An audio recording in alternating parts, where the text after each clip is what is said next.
అజ్ఞాన తిమిరాంధస్య జ్ఞానాంజన శలాకయ చక్షురున్మీలితం ఏన తస్మై శ్రీ గురవే నమః. అజ్ఞాన అంధకారంలో ఉన్నటువంటి వాళ్ళకి గురుసేవ చేసుకోవడం వల్ల ఎంతటి పుణ్యప్రదానం, ఒక మార్గదర్శనం అనేది కలుగుతుంది. కాబట్టి ఆ మార్గాన్ని నిర్దేశించేటువంటి గురువు ఎవరున్నారంటే అది దత్తాత్రేయ స్వామిగా చెప్పుకుంటారు. ఆ దత్తాత్రేయ స్వామి జ్ఞానామృతాన్ని భక్తులకు ప్రబోధించడమే కాదు, జన్మధన్యమయ్యేటువంటి విధంగా, సార్థకత చేకూరే విధంగా భక్తులను అనుగ్రహిస్తూ ఉంటారు. అందుగురించే ఇప్పుడు కలియుగంగా ఉన్నటువంటి కలియుగంలో కూడా దత్తస్వామి కూడా 2 అవతారాలు ఎత్తాడు. ఒకటి శ్రీపాద శ్రీవల్లభుల అవతారంతో పాటు ఇక్కడ నృసింహ సరస్వతి అవతారాన్ని కూడా ఎత్తినట్టుగా మనకు పురాణాలు చెప్తున్నాయి. అందులో భాగంగానే ఈరోజు దత్తాత్రేయ జయంతి సందర్భంగా కూడా వేలాది మంది భక్తులు కూడా ఇక్కడ హనుమకొండ, వరంగల్ ప్రాంతానికి తలమానికంగా నిలిచినటువంటి దత్తక్షేత్రంలో ఉన్నారు.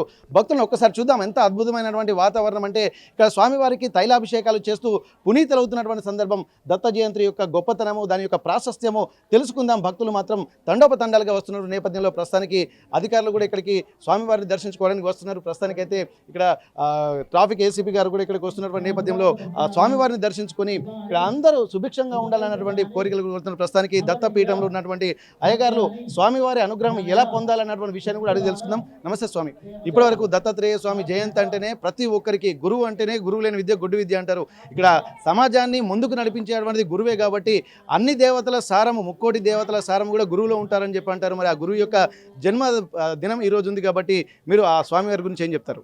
జయ గురుదత్త. గురు బ్రహ్మ గురు విష్ణు గురుదేవో మహేశ్వర గురు సాక్షాత్ పరబ్రహ్మ తస్మై శ్రీ గణపతి సచ్చిదానంద స్వం జగద్గురుదేవతోభ్యో నమః. గురు బ్రహ్మ గురు విష్ణు గురుదేవో మహేశ్వర గురు సాక్షాత్ పరబ్రహ్మ తస్మై శ్రీ సకల దేవాత్మక స్వరూప త్రయస్త్రింశత్ కురుదేవాత్మక స్వరూప శ్రీ దత్త విజయానంద తీర్థ స్వామి జగద్గురుదేవతాభ్యో నమః. ఈరోజు మార్గశిర పుష్యమి. ఈరోజు దత్తాత్రేయ స్వామి వారి జయంతి ఉత్సవాలు. మన వరంగల్ ఓరుగల్లు నగరంలో శ్రీ గణపతి సచ్చిదానంద స్వామిజీ వారు వరద దత్తాత్రేయ స్వామివారిని ప్రతిష్ఠించారు. కోరినంతనే కోరికలు తీర్చే కొంగు బంగారమై కూడా ఇక్కడ స్వామివారు కొలువై ఉన్నారు. ప్రపంచంలో ఎక్కడ చూసినా దత్తాత్రేయ స్వామి నిలబడే ఉంటారు. ఇక్కడ మన ఆశ్రమంలో మాత్రం గణపతి సచ్చిదానంద ఆశ్రమంలో మాత్రము కూర్చొని ఉంటాడు. మీరు ఆయన పేరే వరద దత్తాత్రేయ స్వామి. అంటే మీరు వరాలు అడగగానే ఇచ్చేందుకు సిద్ధంగా ఉన్నాడు. మీ రిసీవర్లు బాగుండాలి. రిసీవర్లు బాగుంటే ఆయన శక్తిని కూడా మీరు ఆశాంతం పొందవచ్చు. ఆగామి సంచిత ప్రారబ్ధ, గడిచిపోయిన జన్మ, ఈ నడిచే జన్మ, రాబోయే జన్మలో వచ్చే సకల పాపాలను కూడా నివృత్తి చేసేవాడు దత్తాత్రేయ స్వామి. జ్ఞానసిద్ధిని కలిగిస్తాడు. ఏ దేవత దగ్గర పోయినా కూడా అన్ని కోరికలు నెరవేరుతాయి. దత్తుని ఆరాధిస్తే మాత్రం మళ్ళీ జన్మంటూ ఉండదు, జన్మరాహిత్యమే జరుగుతుంది. గురువును ఆశ్రయిస్తే కలిగేది జ్ఞానమే. పిల్లలకు పెద్దలకు ఇప్పుడు కాలమాని ప్రసాదం కూడా అన్ని కాలమానానికి అనుగుణంగా అందరికీ జ్ఞానమే సిద్ధించాలి, జ్ఞానమే కావాలి, మోక్షమే కావాలి. దానికి దత్తాత్రేయ ఆరాధన చాలా ముఖ్యము. సంస్కారవంతమైనటువంటి జ్ఞానము ముఖ్యము. దత్తాత్రేయ ఆరాధన వల్ల, తైలాభిషేకం వల్ల గ్రహపీడలు కూడా నివారణ అవుతాయి. పాపాలు మొత్తం కూడా పటాపంచలపితాయి. అనఘాదేవి సమేత అనఘస్వామి దత్తాత్రేయ స్వామి. అనఘము అంటే పాపము. ఈ తైలాభిషేకం వల్ల పాపం మొత్తం కూడా పరిహారమై ఆనందమే కలుగుతుంది. ఆనందం కలిగిన తర్వాత మోక్ష సిద్ధి కలుగుతుంది. అప్పుడు గురువులోనే ఐక్యమవుతారు. గురువుని ఆరాధిస్తే చిన్నతనం నుండి చనిపోయే వరకు కూడా ప్రతి సంవత్సరం కూడా ప్రతిసారి గురువుని ఆరాధిస్తేనే గురు అనుగ్రహం వల్ల 3 దేవతల అనుగ్రహం జరుగుతుంది. అందుకని దత్తాత్రేయ ఆరాధన చాలా విశేషమైనది. యంత్ర మంత్ర సిద్ధులకు అధిపతి దేవుడు దత్తాత్రేయ స్వరూపం. సృష్టి స్థితి లయకారకుడు దత్తాత్రేయ స్వామి.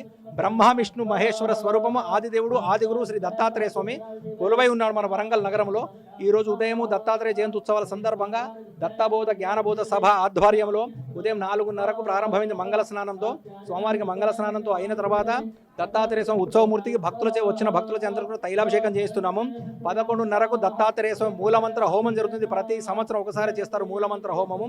తర్వాత దత్తాత్రేయ స్వామి వారికి పంచామృతాభిషేకము, సుగంధ తైలాభిషేకం 12 గంటలకు ప్రారంభమవుతుంది. తర్వాత అలంకరణ, అర్చన, హారతులు, మహామంగళ హారతులు ఉంటాయి. తర్వాత అందరికీ కూడా వచ్చిన భక్తులందరూ అన్నప్రసాదన కూడా ఏర్పాటు చేశారు. సాయంత్రం 7 గంటలకు కాగడ హారతి అని చెప్పేసి వారం రోజులు ప్రతిరోజు ఇచ్చే కారతి ఒకసారికి ఇస్తారు. ఆ కారతి వల్ల కూడా మన ప్రాణోత్కృష్ట సమయంలో మనకు జీవునికి వెలుగు చూపించే దారి అయ్యి ఆ దత్తాత్రేయుడు జ్యోతి రూపంలో మన అందరికీ కూడా దర్శనమిస్తాడు. ఇచ్చి మన ప్రాణోత్కృష్ట సమయంలో కూడా మనకు ఉత్తమ గతులను కలిగ చేస్తాడు. జయ గురుదత్త, శ్రీ గురుదత్త. చాలా అద్భుతంగా. ఎందుకంటే మానవుడు జీవితాన్ని తరించాలంటే ఏ విధమైనటువంటి ఆచారాలను ఆచరించాల్సి ఉంటుంది అనేది కూడా చాలా క్లియర్గా చెప్పారు. కేవలం దత్తాత్రేయ స్వామి అంటే భూత భవిష్యత్ వర్తమాన కాలాన్ని సమన్వయం చేసే కాకుండా ఆగామి సంచిత ప్రారంభ కర్మలను కూడా తొలగించేటువంటి శక్తి కేవలం దత్తాత్రేయ స్వామికే ఉంటుంది. కాబట్టి ఇక్కడ దత్తాత్రేయ స్వామిని ఆరాధించడం వల్ల అనేకమైనటువంటి ఒక అద్భుతమైనటువంటి పుణ్యకార్యాలు చేసినంత ఫలితం కూడా వస్తుంటుంది. ఇక్కడ జన్మ రాహిత్యం కలగడం అనేది కూడా కేవలం దత్తాత్రేయ స్వామిని ఆరాధించడం వల్లనే కలుగుతుంది.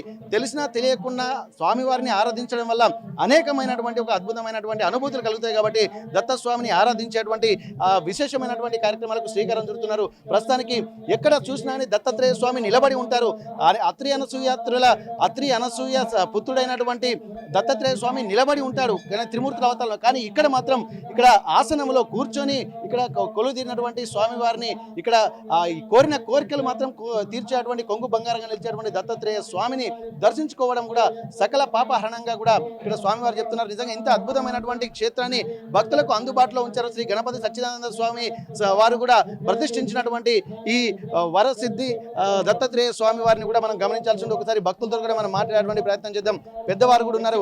ఒక్కసారి ఈ ఆశ్రమం యొక్క ఎగ్జిక్యూటివ్ ట్రస్టీ గారు మనతో ఉన్నారు. ఎందుకంటే ఇక్కడ జీవితం అంతా స్వామివారి సేవలో చేస్తేనే ఎంతో తరిస్తారన్నటువంటి ఒక అనుభూతి కలుగుతుంది.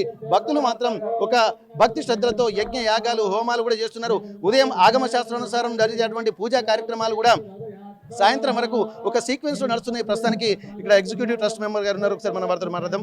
నమస్తే సార్. ఇప్పటి వరకు దత్తాత్రేయ స్వామి జయంతి అంటే ప్రతి ఒక్కరు కూడా ఒక శక్తిపాతమైనటువంటి రోజుగా దీన్ని అభివర్ణిస్తూ ఉంటారు. స్వామివారిని స్మరిస్తున్నట్టే స్మర్తృగామి అంటే స్మరించినంత మాత్రమే భక్తులను అనుగ్రహించేటువంటి స్వామి ఎవరన్నారంటే దత్తాత్రేయ స్వామి. మీరు నిజంగా ఈ నేల నుంచి ఈ దత్తాస్వామి పీఠాన్ని నడుపుతున్నటువంటి నేపథ్యంలో ఎట్లా ఏం చెప్పదలుచుకుంటున్నారు భక్తులకి? జై గురుదత్త. ఈరోజు దత్త జయంతి ప్రతి సంవత్సరం వస్తుంటుంది. కానీ ఈ దత్త జయంతి మాత్రం ఒక స్పెషాలిటీ ఉంది. ఇది బేస్తవారం నాడు వచ్చింది కాబట్టి చాలా ప్రాముఖ్యత గల దత్త జయంతి. పోతే మేము గత 15-16 సంవత్సరాల నుంచి దత్త జయంతి ప్రతి సంవత్సరం చేస్తున్నాం. ప్రతి సంవత్సరం కూడా ఇలాగనే భక్తులు వారి మొక్కులు అందించి స్వామివారికి అందించి ఆశీర్వచనం కూడా తీసుకుంటున్నారు. వారి కోరికలు కూడా నెరవేరుతున్నాయి. కాబట్టి ఇంత అశేష జనానికం రావడానికి కారణం అదే. ఇక్కడ ఆంజనేయ స్వామి ఉన్నాడు, ఇక్కడ అమ్మవారు, అక్కడ వినాయకుడు, శివుడు, అన్ని వారంలో ఎన్ని రోజులు ఉన్నాయో అన్ని దేవుళ్ళు ఉన్నారు. ఇంకా కొన్ని వచ్చే దేవుళ్ళు ఉన్నారు. కాబట్టి ముఖ్యంగా ఏంటంటే దత్తాత్రేయునికి తైలాభిషేకం చేసుకుంటే ఈరోజు ఆయురారోగ్యాలు అష్టైశ్వర్యాలు కలుగుతాయన్నది ఒక నమ్మకం.